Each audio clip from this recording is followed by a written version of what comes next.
నాన్నని కూడా బయటకు తీసుకొస్తాను. దూరంగా ఎక్కడైనా మీకు మంచి ఇల్లు కట్టిస్తాను.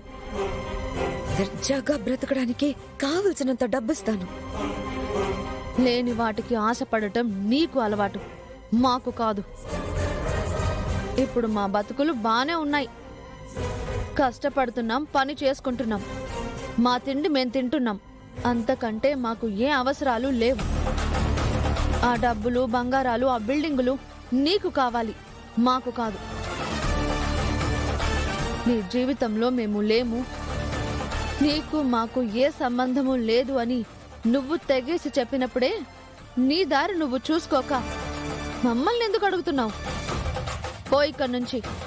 మీరు కొట్టినా తిట్టినా మీరు ఆ మణిహారం ఇచ్చే వరకు నేనిక్కడి నుంచి కదలను. ప్లీజ్ అమ్మా, నా బాధ అర్థం చేసుకో. కూతురు కన్నీళ్లతో అడుగుతూ ఉంటే ఎలా కాదనగలుగుతున్నావు?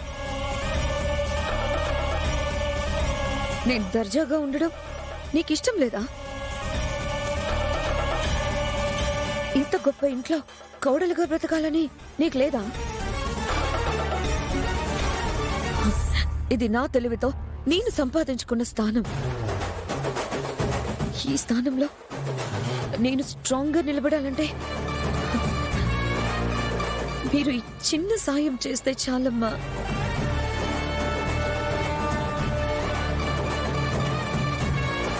పరిహారం ఇవ్వమని చెప్పమ్మా. నీ వేషాలన్నీ వీడియో తీయమంటావా? నువ్వు మాట్లాడే మాటలన్నీ రికార్డ్ చేసి అమ్మగారికి పంపించమంటావా? ఇదంతా రికార్డ్ చేసి అమ్మగారికి పంపించాను అంటే నువ్వు ఎవరు అనేది తెలిసిపోతుంది. నువ్వన్నవే నేను సంపాదించుకున్న స్థానం, నేను కట్టుకున్న సామ్రాజ్యం అని. ఈ ఒక్క వీడియో నీ సామ్రాజ్యం మొత్తాన్ని తుడిచిపెట్టేస్తుంది. చెప్పు, వీడియో తీసి పంపించమంటావా?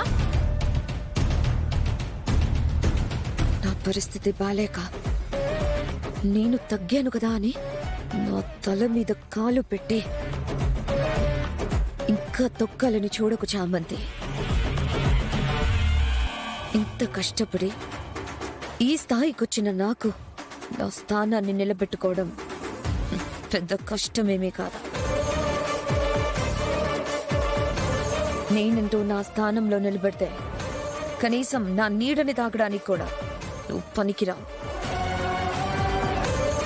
ఇంతగా నా కష్టం చెప్పుకొని కన్నీళ్లు పెట్టుకుంటున్నా కూడా